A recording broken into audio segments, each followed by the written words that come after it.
And we are live. Ladies and gentlemen, good evening. My name is Travis, and of course, I'm joined via Discord by Kyle. Kyle, hi. What's up? Hey, man. What's up? Welcome to the NPCs weekly news live stream. We got a lot to talk about. Dr. Disrespect finally breaks his silence and has been giving interviews and dropped some strange new song/video on both Twitter and YouTube. Microsoft, of course, talking about Project xCloud, a copy of a very rare sealed video game back from the 80s sold for quite a bit of money, definitely more money than I have in my pocket. And Stadia is actually getting more video games. So we're going to roll that intro and we're going to hop into our first story.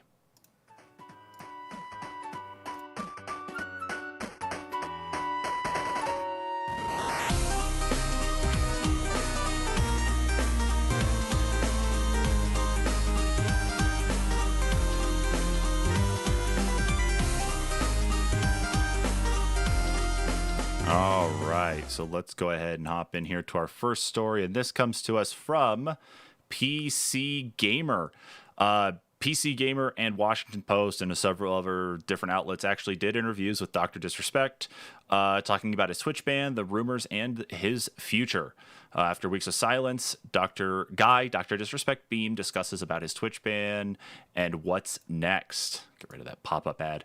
3 weeks ago, Twitch banned Dr. Disrespect Beam, one of the biggest streamers on its platform. The period of silence that has followed his ban from Dr. Disrespect, Twitch itself, and the insiders who claim to know the real reason of why he was expelled only made the situation more strange. And in that vacuum of information, speculation and theories as to the reason why have run rampant on social media. Earlier this week, Beam's publicist contacted PC Gamer to offer an interview with Beam. From the outset, it was clear we'd likely get little information on what actually happened, but an opportunity to ask Beam on the record about the many rumors surrounding his band and what the performer is planning next. So, PC Gamer, Washington Post did these interviews here and, of course, got into a couple different things. More so on the PC Gamer side, which is what I wanted to focus on. There was a lot more talk about kind of like next steps and what's going on right now with Twitch and such. So, a couple of the things here that I really wanted to highlight on, of course, was this first question, or the second question here was, when you say you're not interested in exclusive, can you clarify that? Dr. Disrespect goes on to say, well, let's just say all the cards are on the table. I'm more focused on just making sure whatever we do next, whether it's a platform move or not, that it's the right decision for the community and Champions Club that follows me. The Champions Club being what Dr. Disrespect calls all of his subscribers and followers.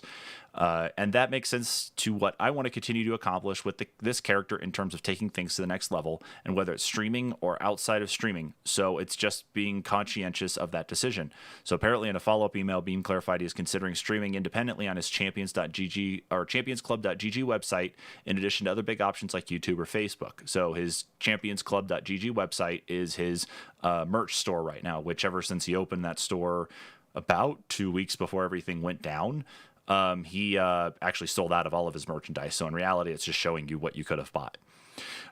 Moving on through the rest of the story here, I'm trying to find the actual question that I wanted to actually look at here. I got to remember where it was. Let's see. Yeah, so the question here was talking about this. Was talking about the ban and such, though, too. It says, sure, I'm not a famous streamer, but if I was a famous streamer and I got banned for no reason, especially considering the Dr. Disrespect character and who he is, I think my response would be to get out on social media and shout from the rooftops and be like, hey, this is really unfair. PC Gamer is curious why you haven't done that. So he goes on to say, well, I mean, I'm trying to take the best and appropriate steps as possible, and there are things behind the scenes in terms from a legal standpoint that, I can't, that's where it's at. And so I don't want to go on social media and say the wrong thing or the right thing or whatever it is, and we made our statement. And that's, that's where things are at now. As we build this game plan to make this doc comeback, that's still kind of in the works in terms of what the vision looks like. I'm working with my creative team, the graphics going and taking the whole Doc 3.0 experience to the next level. And so that's where my focus is right now. So the next question goes on to, so are you able to confirm that legal action is taking place? You are taking legal action against Twitch? We are considering taking legal action, was Dr. Disrespect's reply. So there was no There was nothing else further on here. Of course, there were some questions that came up about some of the controversies that Dr. Disrespect kind of stirred up a little bit, especially related to coronavirus, with some theories about like 5G. So, you know, that was one thing that was brought up here too. So, yeah, there's a bunch here to read about. There's definitely a lot of things to pick up on, you know, and read through. Like you can see here as I'm scrolling through the article, there's actually quite a bit to go on. But after this interview, I think it was the same day. Kyle, the link should actually be in our document as well for you too. I'm going to go ahead and bring this up and play it really quick. But the day of the interview, I'd say probably early afternoon, Dr. Disrespect drops this video on Twitter, and it just went up on his Facebook page, or YouTube page this afternoon. Yeah, I've got the video rolling, but I don't have the audio at all, so... Yeah, so the whole thing is that one of the guys that actually makes music that he plays on his stream, he kind of made a song with him. But I'm still in control. I've turned up the audio. No worries, man. You can never take away the power of my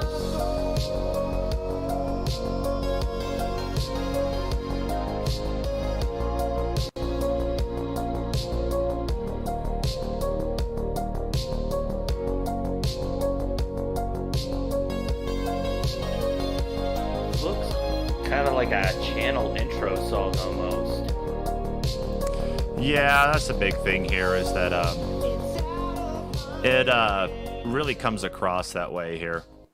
So the actual song itself and the interviews, again, like I said, all dropped the exact same day, which was quite honestly, I think yesterday. Like, let me look at the dates here again. Yeah, it was yesterday when the interviews and that video went up on Twitter, and then the video went up on the YouTube page today. So, you know, some little behind the scenes.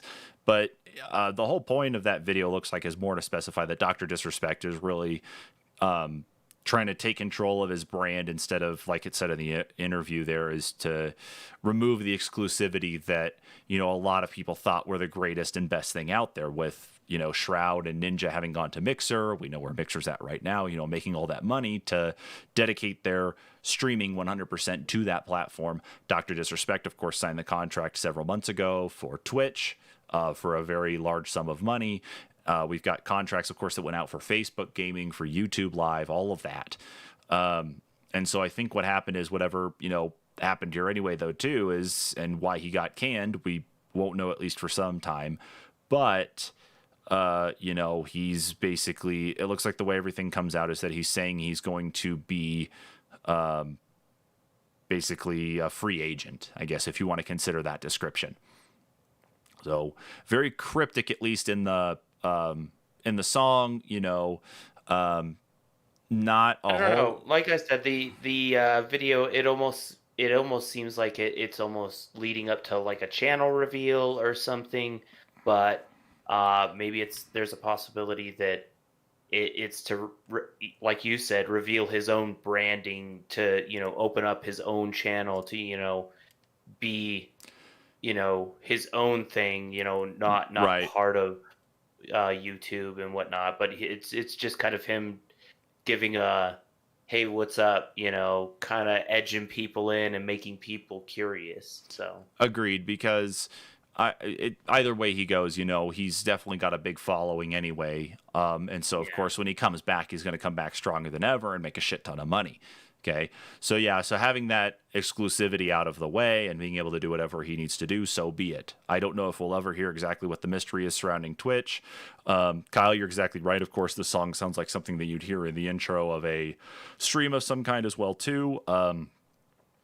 Whether or not that's the case, you know, so be it. One of the songs that, like I said, the person who actually made the song, and of course that was Dr. Disrespect singing in that song, too. That artist, I think it's like J+1 is the name. His music has been used in the background of Dr. Disrespect streams for some time, like a nice good mix of it, because Dr. Disrespect really kind of embodies a lot of the the 80s to early 90s level of music and vibe in that. So that's why that's why you hear the way the music sounds too, like a lot of that keytar kind of techno EDM type, it really throws back to a lot more of the late 80s type vibes.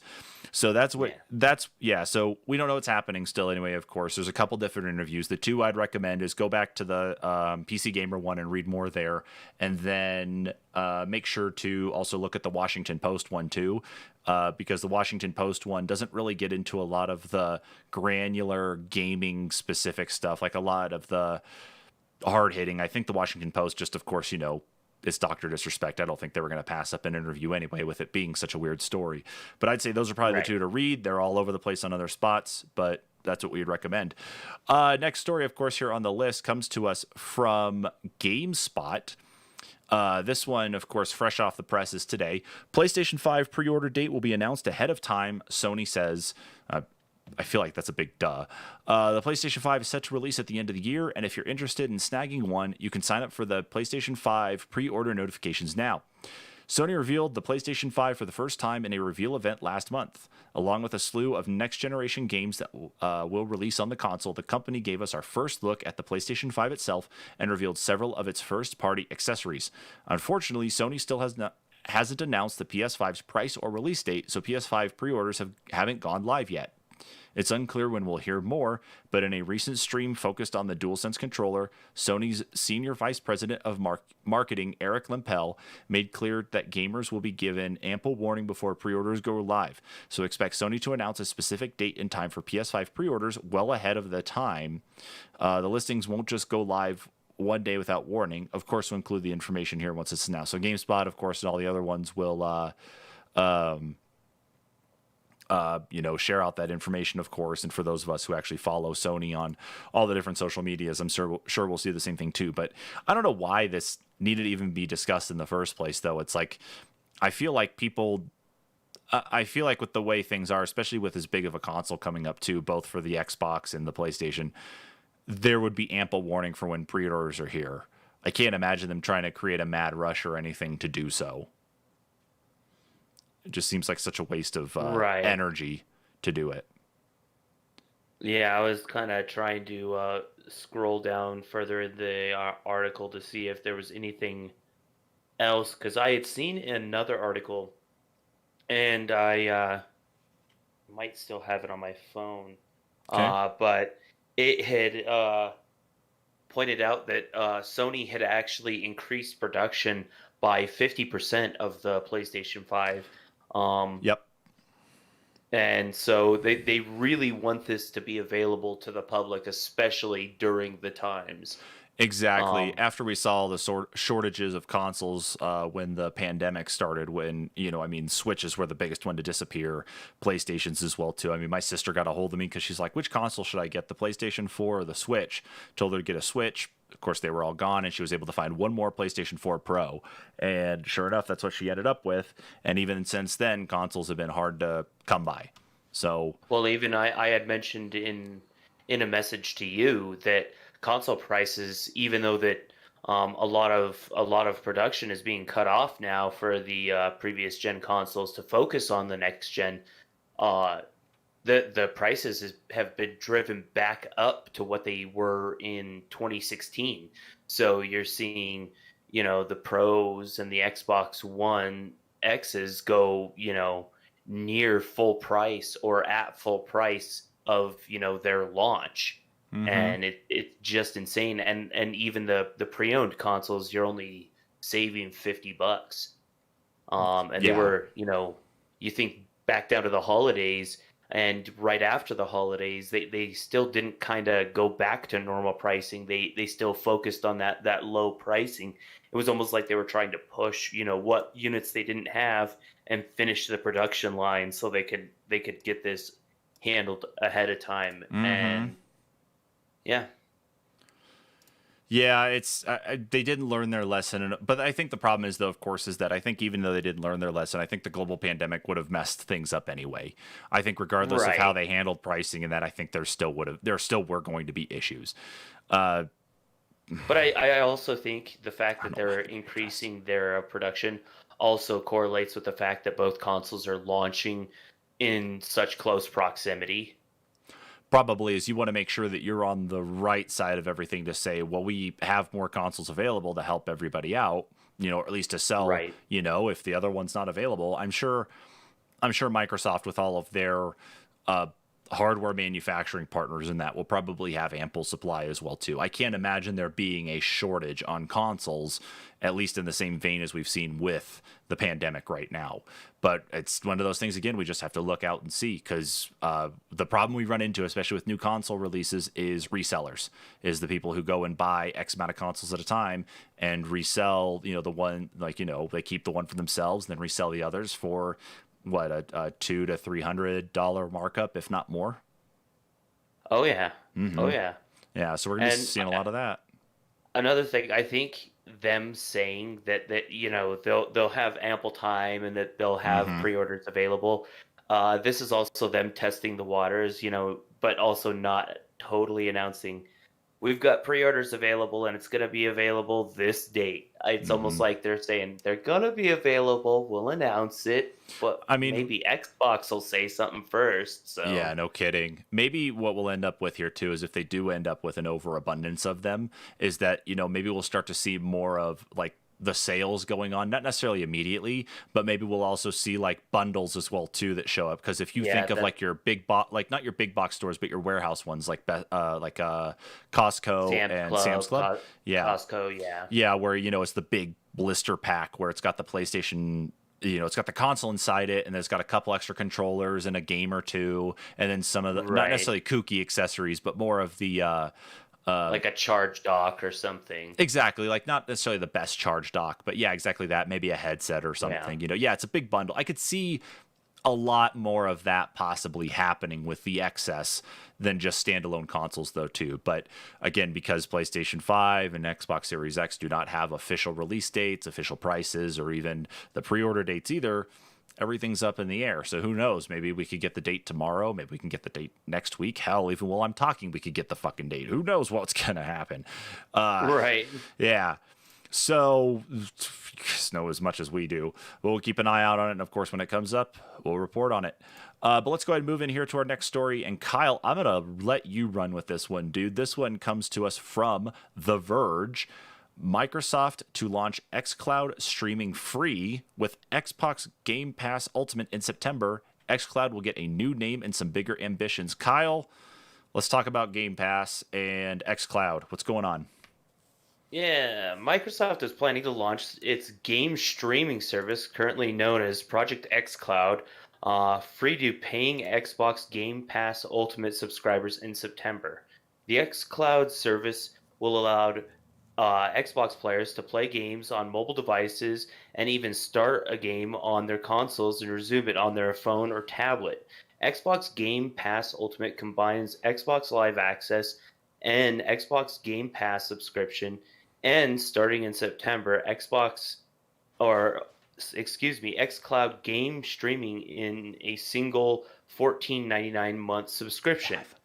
Microsoft is promising that more than 100 Xbox Game Pass titles will be playable on a phone or tablet when the streaming service launches. Microsoft isn't dealing which countries will be supported at launch yet, though the company has been building out its Azure data centers across the US and in parts of Europe with Xbox One S Blade to stream Xbox games through xCloud. Microsoft will upgrade these servers to Xbox Series X hardware in 2021. Right now, the Xbox Game Pass will be the only way to access xCloud streaming at launch, but it won't always be limited to Microsoft top tier. Over time, we will continue to expand how we introduce the streaming as part of the platform and playing games that you own that aren't part of the subscription, says Microsoft Xbox chief Phil Spencer in an interview with The Verge. For launch, we're putting it in Ultimate for no additional cost. We think it's a good audience for us to start with, and it's an audience that plays a lot of games. Well, everyone accessing xCloud game streaming in September will do so, excuse me, through a phone or tablet. Microsoft isn't detailing which devices will be supported just yet. The software maker has been involved in ongoing discussion with Apple over App Store policies that have prevented Microsoft from testing xCloud with the same features as the Android version. Microsoft stated testing xCloud on iOS devices early, or started testing, excuse me, iOS devices this year, but the test has been limited to a single Halo game. We want to bring xCloud eventually to every screen that someone can stream games to. Right now, we're just saying mobile, says Spencer. There are discussions going on, and we're working through things. We'll talk more specifically about which mobile devices through August and the September launch. Uh, so you and I have been streaming this or participating in the xCloud streaming service for a while now. Yeah, and I'm And like, the biggest thing for me is I tried to load it up, but I think I haven't touched it for so long that they kicked me out of the beta. see, and I know I'm still in the beta. Mm-hmm. Um, and I really haven't had all that much luck with either streaming or from home my own games or streaming from the servers, from the cloud servers. I don't know if it's just my internet connection uh, at the various spots I've been in, or if it's just that the old hardware needs to be upgraded and it's too inferior to be doing that much activity. Well, So so the interesting part though is that if you've still got people doing beta testing right now on it and you're going to be changing out hardware, you wouldn't just shut it all down and then change out the hardware and bring them back. You generally wouldn't want to interrupt that level of feedback. So what you would do is you'd end up like staggering it. So it's possible they could knock right. down a region for a certain amount of time to do the upgrades. Or reduce capacity so that way they can say, okay, well, we're going to take it down so only 50% of the users can connect so we can upgrade 50% and then flip everything over. So that could very well be part of it, or it could just be the fact that I haven't touched it in several months and it just kicked me out. Oh yeah. It could Yeah. be that. But I will go ahead and give us the shameless plug here anyway, though, too. If you guys want to see exactly like what the game streaming looks like and the thoughts on it, at least that I had, I did a once over of it on our YouTube page. Just go search for the NPCs, or of course, if you're watching on YouTube, make sure to go to our channel as soon as everything's done here on the stream and go watch that game streaming preview video. It shows off at least the interface that it was at that point in time. We talk about, of course, how the controls feel. We talk about kind of the setup as well too for it. I have, I've actually played several games on it. I played games using the game streaming part from the Xbox here in the home through Wi-Fi to my phone. I did actually take the phone with me, and while we were waiting in the parking lot at Walmart for a grocery pickup, I was able to play Halo 4 or Halo 5 multiplayer in the parking lot with little to no issue. It was actually pretty solid. So, Oh, nice. yeah, I mean, it wasn't bad. I mean, because T-Mobile was the partner for Project xCloud. Like, they're the ones who were announced to be the partner. What do you want to call them? The just partner network, I suppose, to do more of the testing over LTE. So that kind of helped me because I'm on T-Mobile. I mean, I guess it helps in that case anyway. But got into the beta. Was able to do that. Was able to do stuff in home as well too. I think I took it to work with me as well. But yeah, I mean, I don't know where your experience really was with it, Kyle, but I know you had access to it like I did. I'm just doing the shameless plug anyway, because we do have a video up talking about it, at least at that point in time. Yeah, as much as I shouldn't mention it, I did try it at work. It didn't work so well there. And we have pretty decent Wi-Fi up there actually, Mm-hmm. since there's only I think the 3 or 4 people's phones that are working there at any time on it, and maybe one computer. Everything else is hardwired in, so there shouldn't be any problems there. And it's not like the firewall is poorly configured or anything, so I shouldn't have any issues. Same thing with my house. Mm-hmm. I've got all sorts of stuff that I've tried to do with my router, and it I think it comes down to partially I need to get a wired network and rewire what existing wires I have, and that would help. But even still, I don't know, because I know Wyoming does rank fairly low as far as internet in the country. But Cheyenne doesn't necessarily suffer as much as the rest of the state, so I don't know. It just kind of depends. I've also tried it at a few other places, but I really haven't had the greatest experience with it. Um, I will say, going on in the article, it does say that they won't be detailing more about the actual like launch of the service until August. So that's when we should be hearing more about the launch in September. But xCloud isn't going to be the final name of the service, so that will be something that's changing.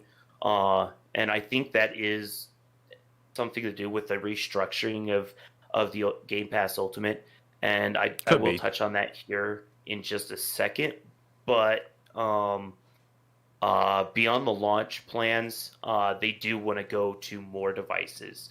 They want this to be more like a Stadia experience in the future, potentially. Right. And that, I think that's where their ambitions lie. But I think the So, bonus that they have over Stadia anyway, though, is that the games that they're putting up to play on the game streaming platform on Project X Cloud are running on hardware that mimics or is exactly one for one with the Xbox One. And so, of course, it's easier to deploy games that way, save, of course, for the little netcode tweaks for, controller inputs and the actual streaming side of it. So it's easier for them to actually handle putting those games into place. The same thing goes with PlayStation Now. That's why it's like once this gets bundled in with Game Pass Ultimate, and then they offer their own standalone option for, maybe $5-10 a month, this is what I think is going to be the Stadia killer. oh, absolutely. I think it could be. But you saying that $5-10 a month service brings me back to what I was saying about them restructuring the Xbox Live service. Right now, they have three different services, if you want to Right. think about it. They have their Gold service, their Game Pass service, and then they have the Ultimate Game Pass service. Ultimately, I think what they want to do is eliminate the Gold and the Game Pass, and just roll it into Ultimate Game Pass. Like that's what you're gonna have to buy into. I think you're right. Potentially. I think you're Um, right on it, man. and I think you will possibly, like you said, be able to purchase the streaming service that will be the future of what xCloud becomes, Mhm. because they do want to compete. And the article does go on to mention that they want to do what they did with in the what was it, the Nvidia Shield, or the GeForce Now, excuse me.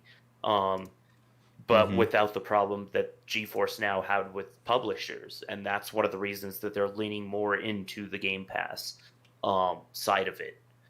Agreed. I So guess it depends, of course, on yeah, revenue share and such, though, too. Is that okay? If Microsoft's going to charge $10 for people to get in, how is that revenue split between Microsoft and the publishers and the developers, and that to make sure they're not releasing a new game? It's on XCloud, and they're not getting the full hit like they would for somebody buying it for $60. right. Yeah. So that's a big thing to look out for, and I think you're hitting the nail on the head that Gold's going to go away, all the little separate entities, and I think we may just end up with Game Pass as a whole. It may just be called straight up Game Pass, where you get the multiplayer live connectivity, you get the games with Gold included, and you get the streaming if your device supports it. So Yeah.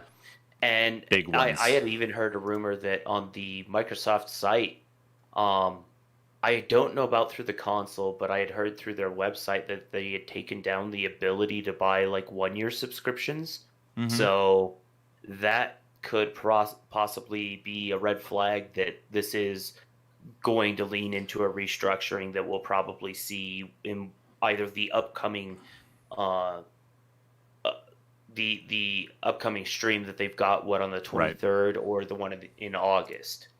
Yeah, I wouldn't be surprised if we hear probably not much about it next week, since this is what's just kind of coming out now. I have a feeling we're going to hear more about it probably in the August one. I feel like this next one is more focused on first party games, and then that possibility of the Xbox Series S being announced too.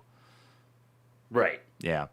Or they'll tie the Series S announcement in with whatever they're going to call Project X Cloud and whatever their streaming plan is, though, too. So, See, and that's what I had heard initially, was that the S was going to get announced with that, and that was going to all be in August, but it was going to be announced with the launch of the service. That's kind of how I put it together. okay. No, and So. that actually does make sense too. That I can see that one as well. Let's move on here to our next story, and Kyle, I'm gonna let you run with this one again too. This one comes to us from, shockingly, Yahoo Sports. Ballparks to use crowd noise from video game during the season. Kyle, what the hell? Yeah, that's a bizarre one, but big league players will still hear the roar of crowds. Wow. Even though the stands will be empty when the baseball season opens next week. Taking a cue from European soccer leagues, Major League Baseball will play crowd noises from its official video game through ballpark sound systems during games. Stadium sound engineers will have access to around 75 different effects and reactions, according to the MLB, which has provided teams with crowd sound captured from MLB The Show. San Diego Studios, a branch of Sony Interactive Entertainment, compiled the noise during games over several sessions. Excuse me, man. Clubs started using the sounds during the summer camps and will be able to test the further during exhibition games. There was some what is going on with my screen? Sorry, my mouse just wigged out. That's fine. If you need me to keep going on it, let me know. I think I found it. Clubs started using the sounds during the camps games further exhibition. There was some residents when you first talk about the crowd noise in an empty ballpark because you don't want to do something that is distracting, said Chris Marinak, who in MLB's executive vice president for strategy, technology, and innovation. It is heard in a way that is natural with the play of the game on the field. The sounds do match what is happening. England's Premier League in Spain, La Liga, were the first to return to action with the crowd from video games. The leagues enlist EA Sports to provide crowd effects that they engineered for the FIFA video game franchise, Marinak said. MLB talked to multiple companies before deciding to go with Sony, which you would think is a no-brainer, them having the license and all. But baseball is hoping that crowd noises, along with the stadium announcers, walk-up music, and all-in stadium video will replicate the in-game experience as close as possible without real fans in the stadium. Some ballparks are even offering fans the chance to buy photo cutouts, which will be placed in the stands. Wow. Brewers infielder Eric Sogard said Thursday the crowd noise did help step up the competition for some guys during intra-squad games. You're still focused on the game, but the noise is very helpful. I could tell the first few scrimmages with pure silence was tough for some guys, he said. You could hear the other dugout talking, and it was kind of awkward. The sound would also be audible on the radio and television. The Korean Baseball League pipes in crowd noises at stadiums so they are not completely silent, but it is barely audible during games aired on ESPN. Some fans and broadcasters are leery of artificial crowd noise because it takes away a unique property to hear players' conversations during games this season.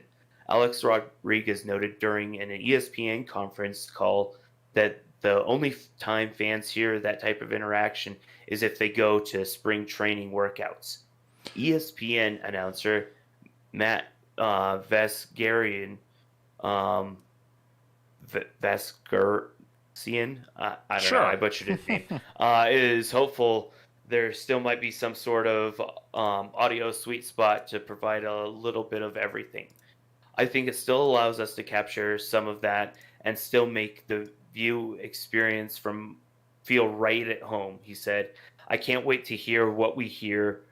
Nobody involved in broadcasting baseball wants to compromise strategy. We're not looking to pry into the playbook, but we do want to hear things that maybe we would hear ordinarily. Excuse me. My eyes are tearing up. My allergies are going nuts. The NBA has been in contact with 2K Sports about possibly using its sound library when the league resumes play outside Orlando, Florida. Jeez, I mean, this works. Yeah. I mean, if it's one way to at least offer a little bit more of the insight, and the feeling, of course, of the game, and on top of it, it does help the players to actually play, then so be it. It's just so interesting. Yeah, and cutouts have been used in the past for a long time, I want to say, in sports to fill the spots, to provide an artificial crowd, and in a sense for the players. So, I mean, this just furthers the experience for them too, I think. Yeah, definitely. This is very interesting on this one.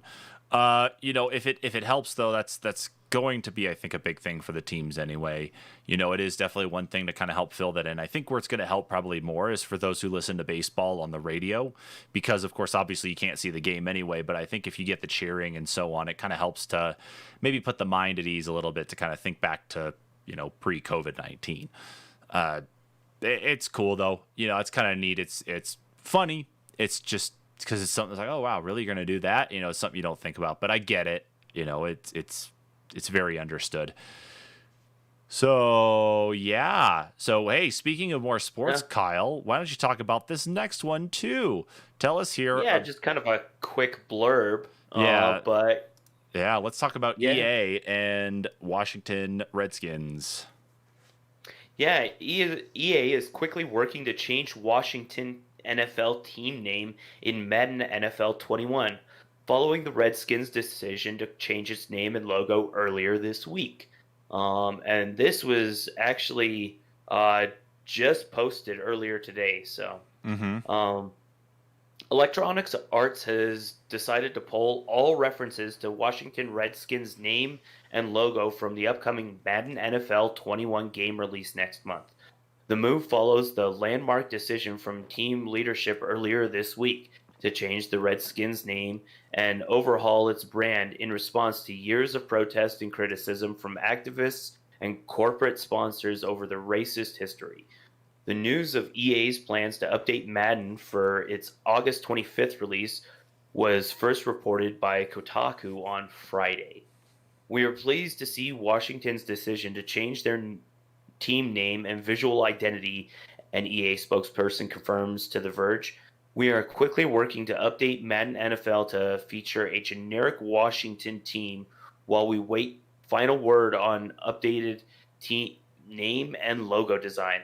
The update removing all Redskins references will be prepared for launch, but it will require players who buy the game on a disc to connect to the internet to download and install it as the game in the final stage of preparation before shipping.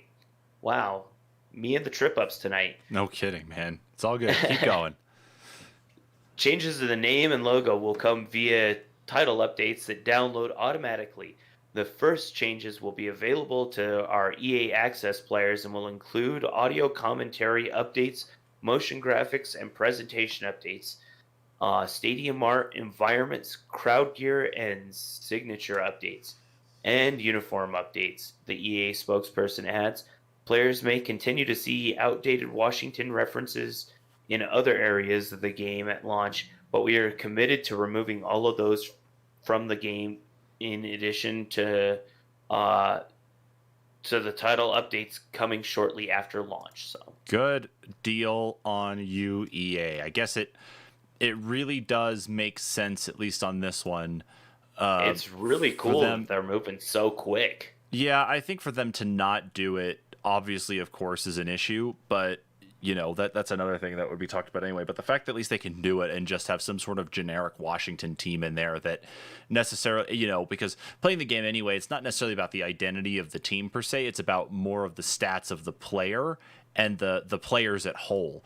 Because it could you could care less about the identity of the actual team itself anyway, though. I think what you need to look more at, is that when people are playing these games anyway, they're going to be looking at the stats. And so whoever's on the Washington team, those stats don't change. So if you're a person that plays online, you're playing competitively, you're playing local co-op, whatever, they're going to be the exact same team you already know now. We're just going to be missing the branding, which it's whatever. I mean, that's not going to really hurt anything. You go back in the day of, like your earlier Nintendo, Commodore 64 type football games, you might be told, hey, this team is this team is the other team here.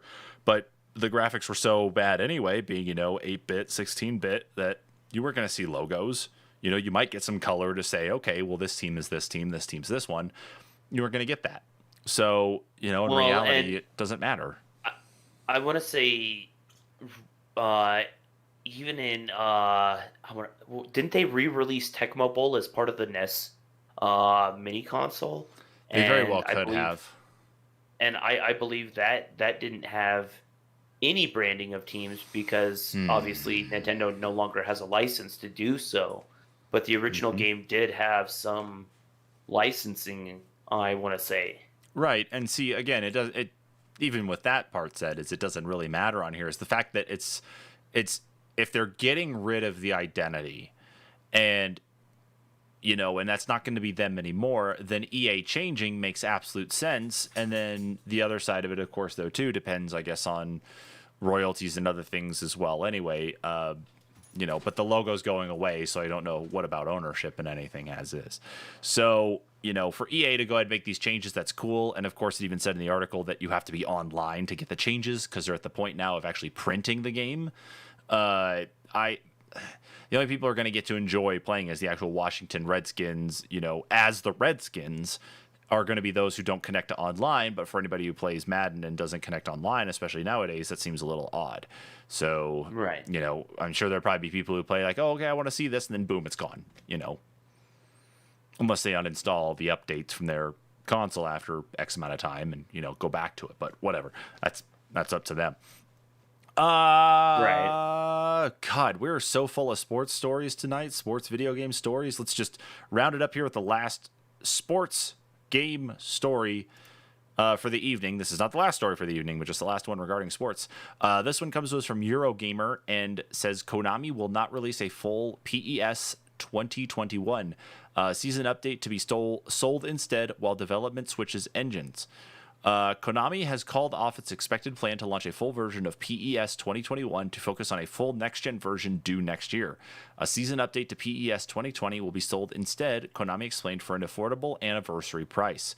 While Konami is skimping on this year's release, the developer is hard at work on a version designed for the PlayStation 5 and Xbox Series X that will move the game's engine over to Unreal. A short clip released alongside today's announcement shows famous footballer Messi reproduced in Unreal, giving the camera a little smile.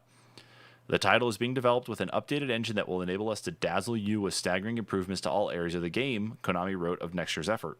Expect more realistic player models and animations, enhanced physics, photorealistic visuals, and much, much more. So PES, of course, is Pro Evolution Soccer, just to kind of break down the little, summary of that in case people don't know that's what PES means.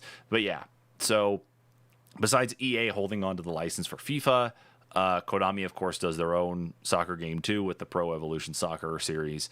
Okay, so I guess that's not really a bad thing for them to do. I mean, if they're going to do roster updates, they're going to do stat updates and such too to allow people to continue playing. I mean, that game is popular enough alongside FIFA that it's good on them. It saves them a little bit of money. or at least, yeah, it saves a little bit of money on both sides. For the people who own PES 2020, where they don't have to go buy a full game, they just get a quick refresh to help out. And then it also saves money on Konami for not actually having to spend the money on printing physical discs or releasing a full-fledged game, in relationship to being version, for the 2021 version of the game. So Right, but I think a big reason that they're making this move too is because they are moving over to the Unreal Engine. Previously, Pro Evolution Soccer was actually produced on the Fox engine, which is the same one that Metal Gear's produced on. Maybe there's a behind the scenes battle going on between Konami and Kojima over the Fox engine. Well, Maybe. I'm not entirely certain, but I think Konami actually owns the rights to the Fox engine. Oh, so it's possible maybe those rights are just expiring then. And maybe it's not even that. Maybe it's just them saying, we're rid of one. Maybe we should get rid of the whole thing. That's also a big one too.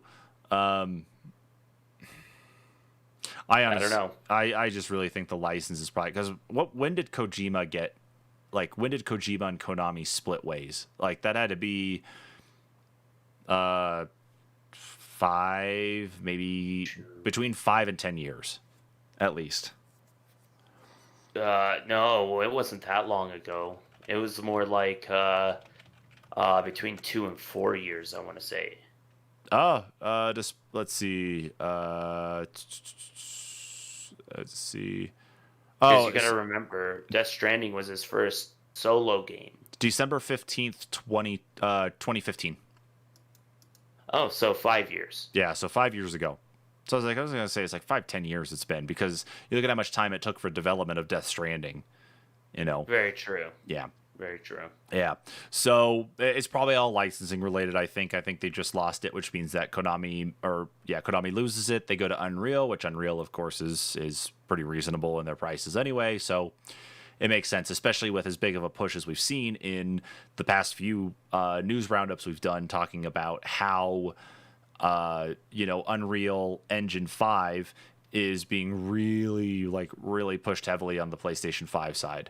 After that big tech demo they did when the PlayStation 5 was prior to the PlayStation 5 being shown off. So, yeah. So that's a big one. Let's move on here to our next story, and this one's just kind of a little crazy one here. This comes to us from Boston.com. Vintage Super Mario Bros. Video game sells for $114,000. An unopened copy of a vintage Super Mario Bros. Video game has been sold for $114,000 in an auction that underscored the enduring popularity of entertainment created decades ago. A bidder who wished to remain anonymous snapped up an early version of the pioneering Super Mario Bros. Game released in 1985 for Nintendo's NES console during an auction conducted Friday by Dallas-based Heritage Auctions. The $114,000 price eclipsed Heritage Auctions' previous record amount for a video game, which is a $100,150 bid made early last year for an unopened copy of the same game. The Super Mario Bros. Copy that sold for a new record was part of a collection of video games from the 1980s and 1990s that sold to various buyers for nearly $700,000, which was well above Heritage Auctions' initial target of about $500,000. Other titles auctioned off include Mike Tyson's Punch-Out!, a 1987 video game based on the former heavyweight boxing champ, which sold for $50,400. So the picture, of course, here on the article is not necessarily the best per se, but apparently this thing is completely sealed, that it's still the original cellophane wrapping that was there when the game came out. I had seen a picture with the actual rating and everything on it, so that kind of makes me curious what it was actually rated. Mm-hmm. Yeah, I'm gonna take a quick peek here around right now just to see if I can find any better pictures of it. There's actually a video here of it. I don't want to actually listen to the video. I just want to actually see the picture because they have the picture right there, like it's actually in the video. Come on, nope. It's like it's like a brief flash. Does that say 7.4? Ooh. Oh, excuse me. I'm sorry. 9.4. Oh. Yeah, so it's a 9.4 rating here. Let me go ahead and flip back over to the Chrome capture here. So just to show everybody, so at least they can see that here. Yeah, 9.4 A plus rating, and yeah, you can actually still see the cellophane there on the edges. My guess is there might be a little bit of tearing in the cellophane just from handling over time though too. Yeah, maybe it's like some rubbing or something that. Yeah, so that's pretty cool. That a lot of that old stuff can actually sell for as much as it does.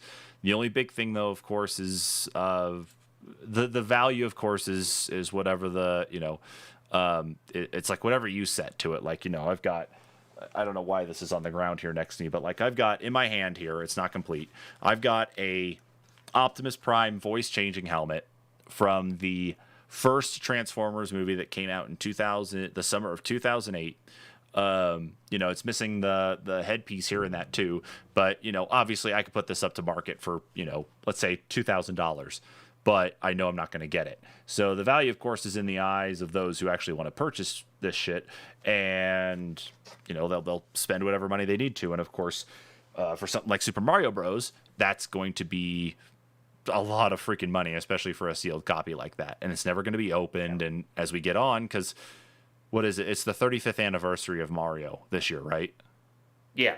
Yeah. Yeah, and of course we've had Twitter accounts that have popped up and people have found that have surfaced about it, and that have led credence to possible announcements and to secret tree houses that might be announced in the future. So. Yeah. Sorry, Kyle. I got distracted by something here on one of the security cameras at the house. Like someone running by with like it didn't look like they were actually jogging or anything, but it looked more like they were running away from something. Like, what the hell? That was weird. I'll go check footage later just to see what's up. Anyway, yeah, sorry, don't mean to get distracted like that, but someone running by your house like that, it gets weird. I don't know. I don't know where we're at. I don't know what's going on. I got distracted because I had to check the house for stupid shit. Because after those kids decided to try to, or did steal our stuff and ended up, dropping it out in the middle of the road, I got to keep an extra eye on things anyway. So, sorry about that, Kyle. Sorry about that, audience. Yeah. So, find Moving those old on games. to... Yeah. Let's first off say find those old games, see what they're worth, and then if anything, please send us some money to help out with the podcast and the stream as well too. Anyway, yeah, let's move on to the next one. There are good resources to find out what a good base price is for a game. I think one that I use all the time is it's literally called price charting. And you can kind of get an idea. Literally price charting. Oh, I believe you. I'm Googling it now. Just and it just kind of gives you an idea like what a really good condition game without a case would be, a really good condition with a game, or that a game with a case would be, and all the cover art and stuff, and then a really good condition sealed copy would be. So yes. I mean, if you're ever curious, yeah, so like that is a great place to start looking up your copies. Yeah, see, like I got curious for an old game that I really love for the N64, Pilot Wing 64. And that one, of course, shows a graded price of $496.29, which only had a single sale, brand new $143. But if we look at like a super popular game, like let's say Pokemon Silver for the Game Boy Color, let's see, brand new price shows a top value of $775, like brand new in box. But once again, that is what people are currently paying for it, and that's what the last person would have paid for it. So, yeah, there's a lot of graded stuff on here too. Like here's this one, there's one someone actually has here on eBay for let's see, $1,350, and it says it is sealed, and for some reason it said it had a grade to it as well though too, which I don't really believe, because it's not actually even put away into a protector of any kind. It's literally just the box with the cellophane still on it. So anyway, yeah, so it's, yeah, go dig up that stuff and sell it and give us some money. Okay, easy enough, right, guys? All right, let's Right? move on here to the next story. This one's actually a big one, of course, as we're getting into the next console generations. This one's from VG247. Xbox One X, all digital Xbox One S, discontinued in the lead up to the Series X launch. Microsoft has confirmed it will no longer produce the Xbox One S All Digital Edition or the Xbox One X. So I'll get back to the update here in a second, because they actually did provide some additional details. Microsoft has seemingly quietly stopped making certain Xbox One models in the run-up to the launch of the Xbox Series X. Over the past few days, fans have been noticing more and more online retailers list the consoles as discontinued. The situation varies from one country to another, but it does appear that the original Xbox One, as well as the Xbox One X, have been discontinued on Amazon, Target, and the Microsoft Store in the US. Xbox One X consoles are either sold out or marked as discontinued. You may find some here and there at third-party sellers, but that's about it. So going back up here to the update from Microsoft, they went to say, as we ramp into the future with Xbox Series X, we're taking the natural step of stopping production on Xbox One X and Xbox One S All Digital Edition. This statement is copied from The Verge, of course, that the VG247 is reporting on, says the Xbox One S will continue to be manufactured and sold globally. So to really sum that part up is kind of the same thing we already talked about, previously with the... what do I want to say here? With the Project X Cloud stuff, that they're upgrading the hardware to Xbox One S quality hardware in their systems, and then they're going to go to Xbox Series X hardware, after that. That makes me wonder if the Xbox One S will be one of those that will stick around for a little while longer until the Xbox Series S is ready for launch. And what we'll see is probably a bigger or a larger emphasis on using the Xbox Series S or Xbox One S, to play Project X Cloud games. Like maybe at least until they can ramp up the actual production of the Series S. I think that's a good possibility. Yeah, because it's like you look at the actual value of a Xbox One S. Like, let me just really quick look for a new one. Like if I go look up Xbox One S and I'm doing a shop now, Microsoft Store, $300. You get the controller, you get the One S. I think the One S has an Ultra HD Blu-ray player built into it and is also capable of at least outputting, 4K. It's not going to be the 4K you see on the One X, but that means at least that if you do start seeing higher quality Project X Cloud games available for streaming, that might be an option, or at least a budget option.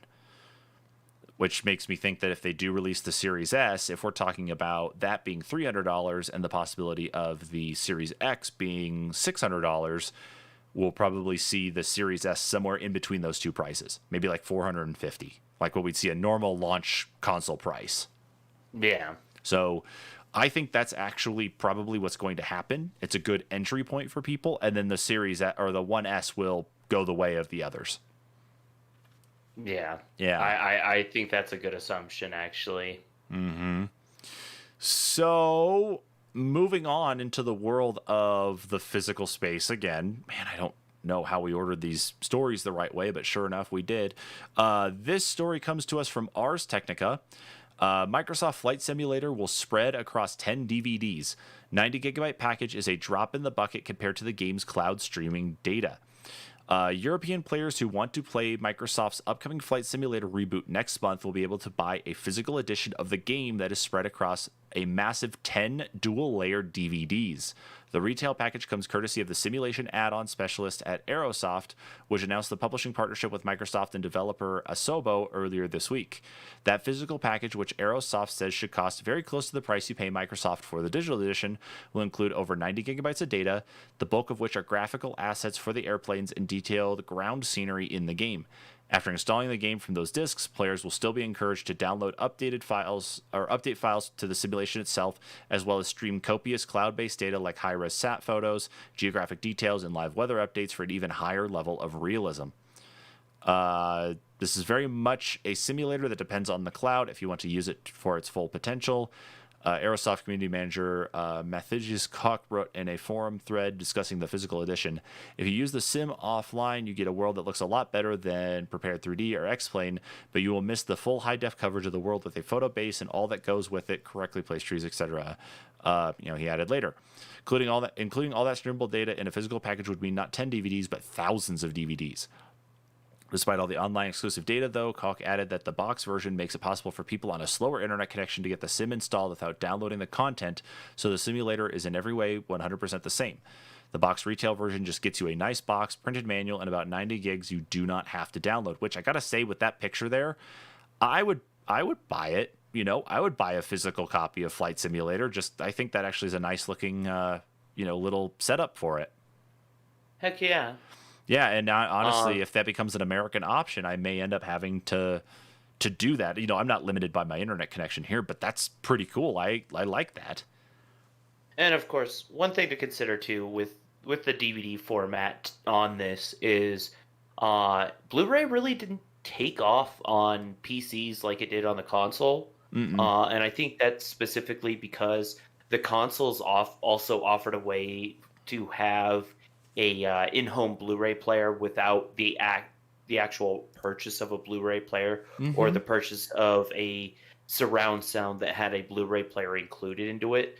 So that was always the cheaper option for people. So PCs always stuck with the DVD, and they also progressed into the streaming and into the digital era a lot faster than consoles. Well, I think where you saw a lot of the problem anyway, though, is that not necessarily like just Blu-ray drives, of course, and games anyway, though, is that a lot of the games you see that use Blu-rays anyway are going to be Xbox games and PlayStation games. Like I don't think I've ever seen a physical video game that was made for PC be delivered on a Blu-ray disc. I don't think I've ever seen that. If there is one out there, point me to it, but I don't think that's the case. Definitely send us an image. Like when I got my first pre-built gaming PC, it had a Blu-ray drive in it. Okay, I used the Blu-ray drive specifically for watching Blu-ray movies, and then I used the DVD function of it, of course, to load whatever games I had on DVD into the computer itself. That was it.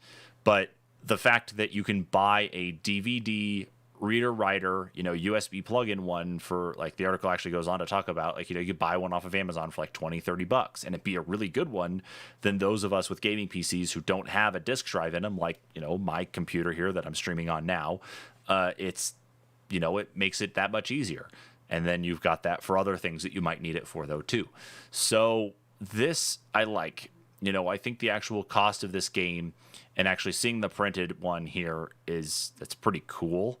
And, if a physical option becomes available here in the United States, I know it is going to be for console, but for the PC side of it, I will be more than happy to go pay that for PC because I'll get that. And I still need a flight stick. I really want to actually play with a joystick. Oh, that would be amazing to be able to play it with like a full flight stick and the accelerator and everything. Yeah, the pedals. Like if you could get the full flight setup, that would be awesome. Yeah, the only thing I see though that would, I think, be a big problem for people is since this new flight simulator is going to be using real world, weather data to actually give you that true sense of realism.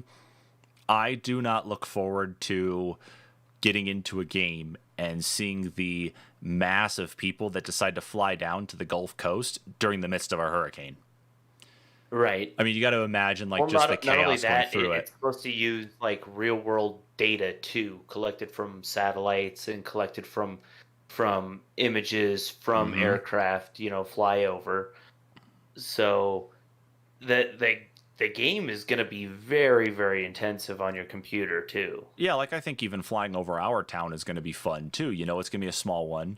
It's not like we're the biggest town ever, but you think you plop into just a small Cessna or something and you're just flying over the town. I think that will still be nice enough, especially with real world data. And if it all renders just right, imagine, the level of, with that level of realism, how much more confidence it might push for people to go and, actually learn how to properly fly too.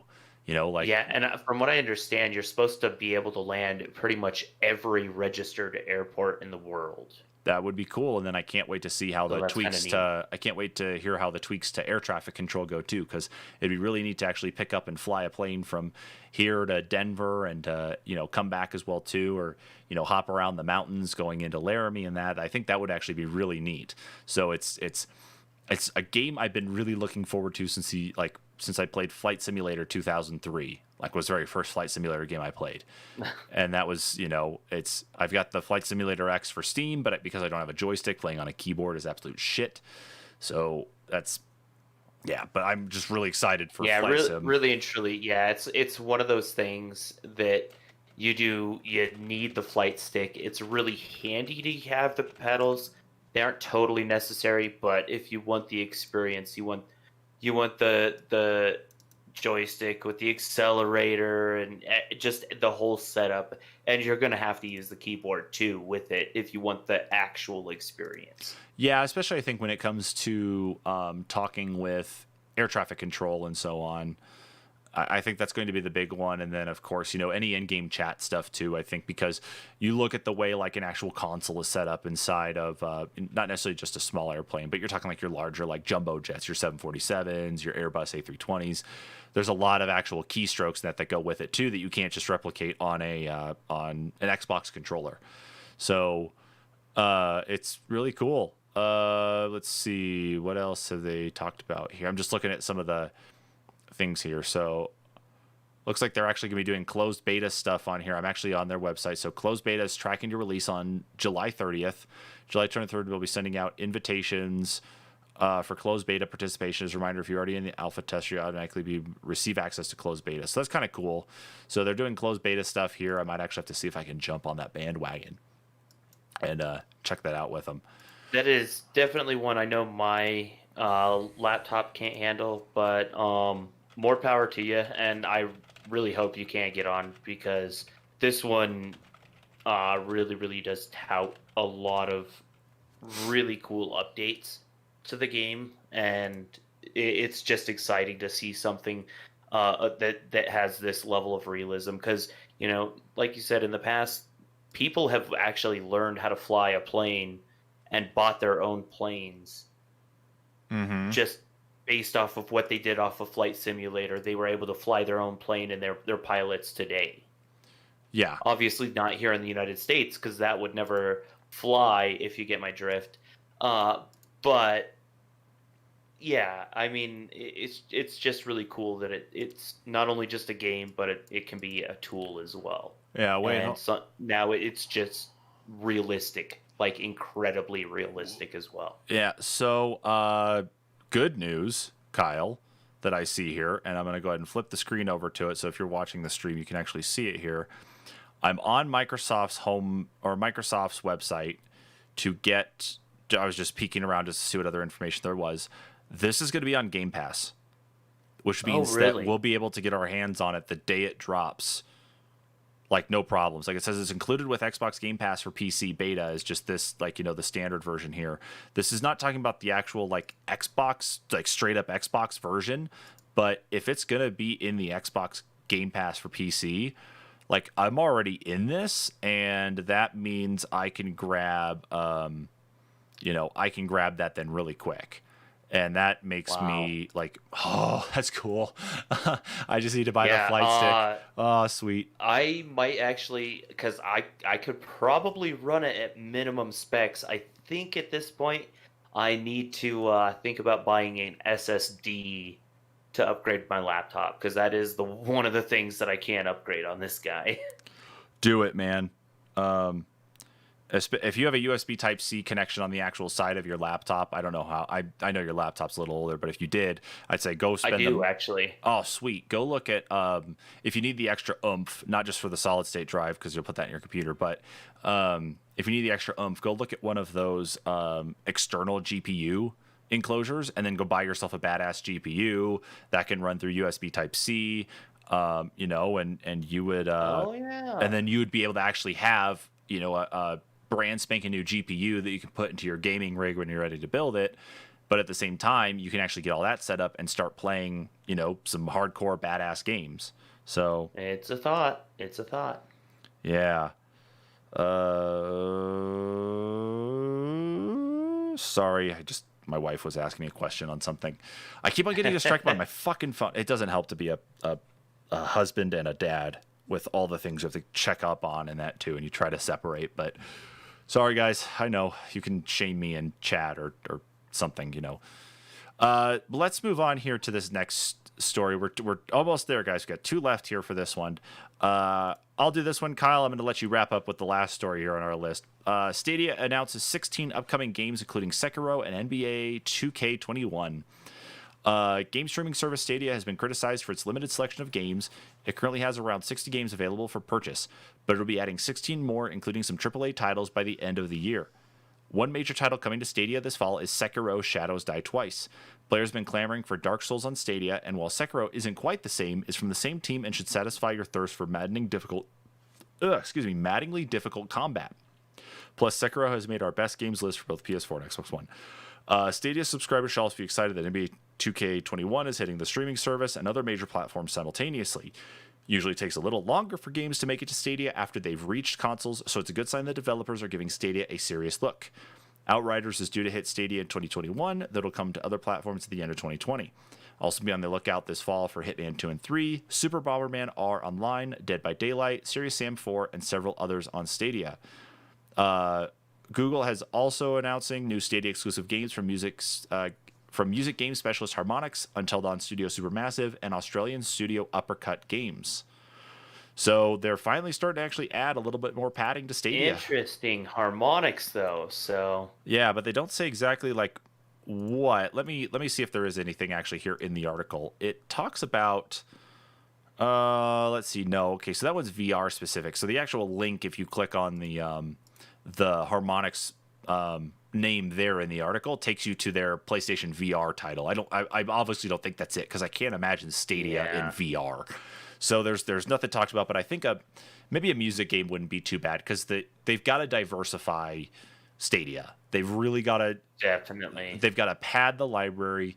They've got to get games on there. They've got to get stuff worked out. And like I'm going to be perfectly honest. I've got that Google Stadia trial subscription that came from a T-Mobile Tuesdays. I have it installed. I'm signed up for it. I have not touched it. I literally have not actually played it. I've gotten an invitation from Google Play, and I got an invitation from Verizon. So I think I had like a 6-month through Verizon and a 3-month through Google, and I was just like, I really don't care. Yeah, and see, like, for any free trial stuff, I'm the one to put the reminder in my calendar to go and kill it. But it's like I haven't touched Stadia yet. Like I went through, like, as soon as the thing came up, as soon as the T-Mobile Tuesdays thing came up here, like, let me open up the actual Stadia app. Like, I went and grabbed every pro game they had listed, or the ones that you get for free with being pro.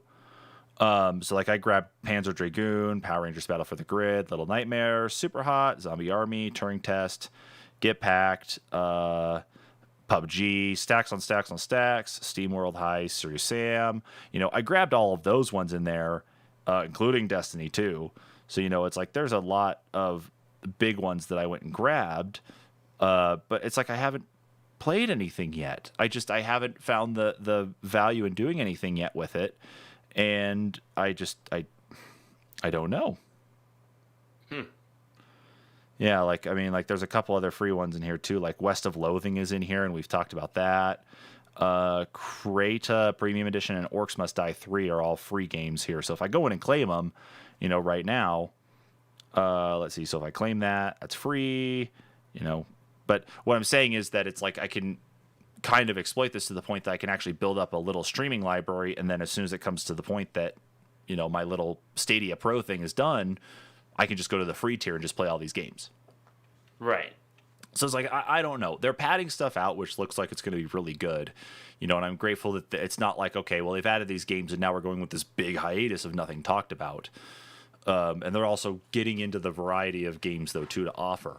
But I still don't know what to think of Stadia yet. I don't know how I feel about it. I don't know where we should really be at with it. And like we talked about in the previous xCloud article, it's kind of starting to get to that point that maybe Stadia needs to do something different. I personally think so. But that's just one man's opinion.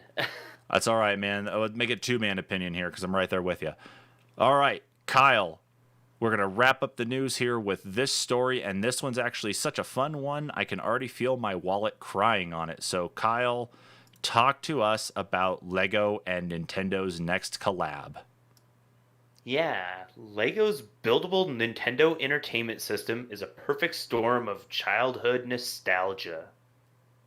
To coincide with Lego's playable Super Mario set arriving on August 1st, the company has expanded its partnership with Nintendo to create what appears to be a near perfect brick built replica of the original NES console, complete with a controller, a loadable game cartridge, and an old school tube TV with Super Mario Bros. Playing on screen.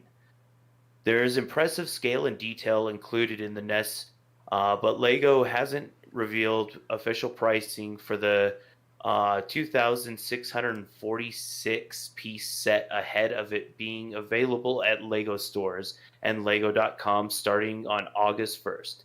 That's probably a smart move because, as Kotaku calculated, buying all the Lego Super Mario sets available on launch day will cost a hefty $590. Collectors who have already budgeted over half a grand for the new Mario collection will undoubtedly uh, be just as eager to partnership with Nintendo, which will be getting its cut pricing definitely be worth or be well north of $250 based on similarly sized sets.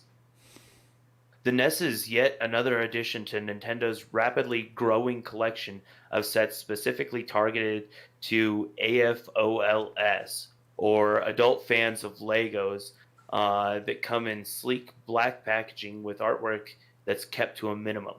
To Nintendo's credit, it could have simply released the plastic brick NES all on its own, with the matching controller and scale replica of Super Mario Bros. Cartridge, and fans would have still emptied their wallets for it.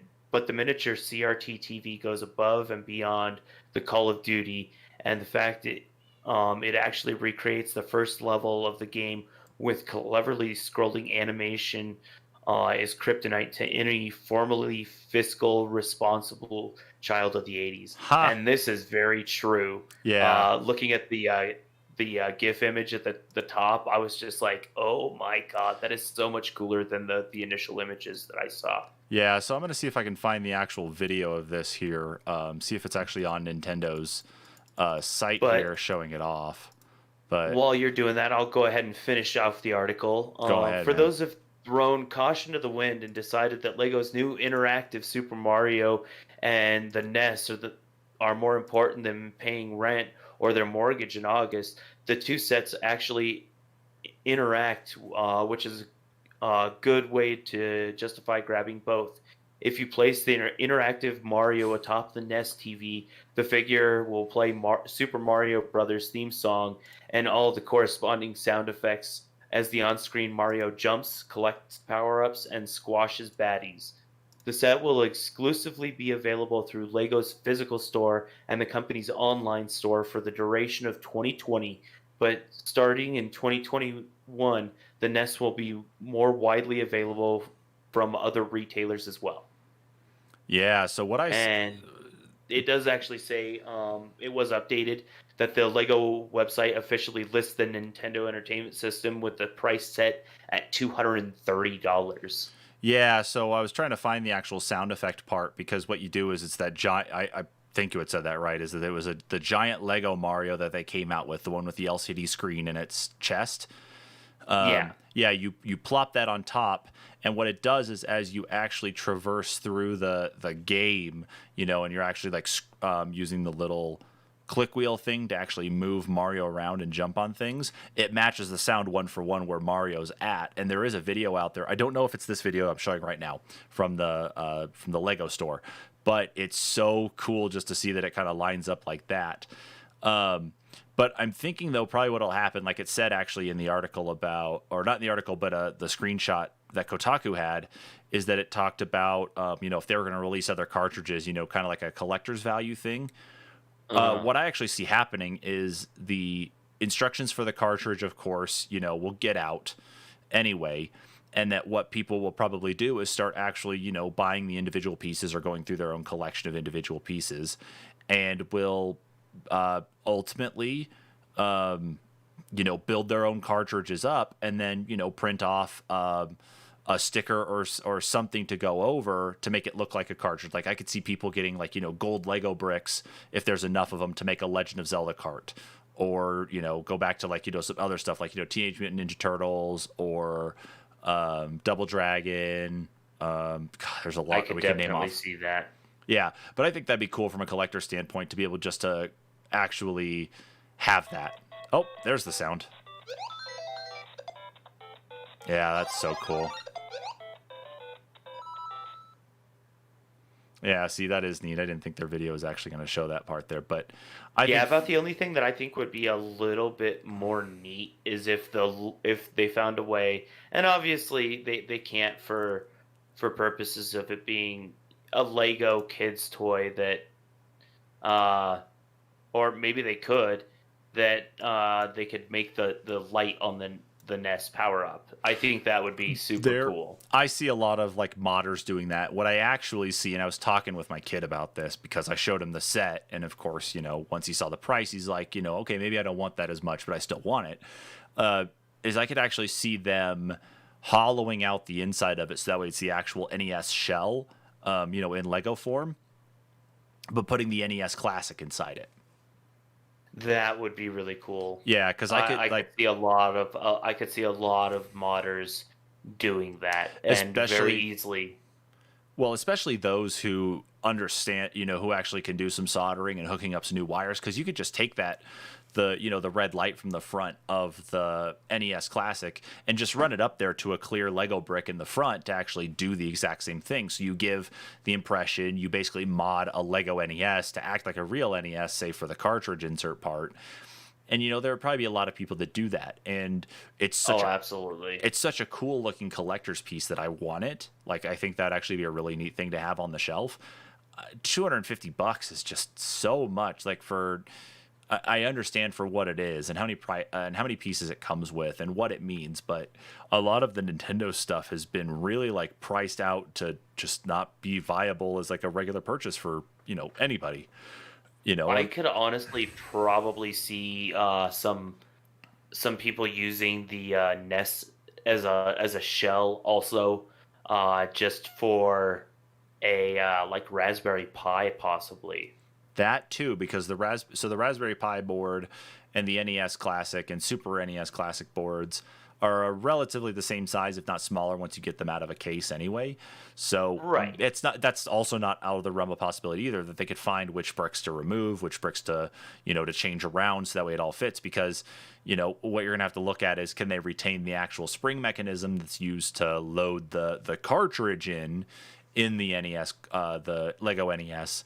And people are smart enough to actually tie all of that in together. So that I think would be really cool to go either way. I think would be really neat, and I think we'd see that, especially if someone took the CRT TV, the little tube TV in there, and put like a Raspberry Pi screen in there or something, one of those little 7-inch Raspberry Pi screens, and then you could do the output of it, so it's in that little tube TV and makes it look just like it. I think that would be awesome, and I would gladly look into doing something like that. But again, $250 is that, plus the cost of a Pi, plus the cost of the monitor, plus losing whatever hair I have left, and the arguing and the fighting and the screaming and the shouting and everything else that carries on with buying things. Right. But that's it that we have for the news. It's been a pretty busy week in the news, of course, though. We'll drop the link to the VOD, of course, if anybody missed out on it. So if you want to know what we talked about, of course, we'll get that up on our pages there. We'll at least specify, so at least maybe people can come in and see what's going on. With that, of course, that was the news roundup, everybody. Thank you so much for tuning in. If you're watching us, of course, on Facebook, don't forget to like our Facebook page and follow us, of course, when we make updates, when we, of course, are doing the live stream on Fridays. We've got the podcast, of course, that we publish on Tuesdays and Thursdays and share out on Facebook and Twitter.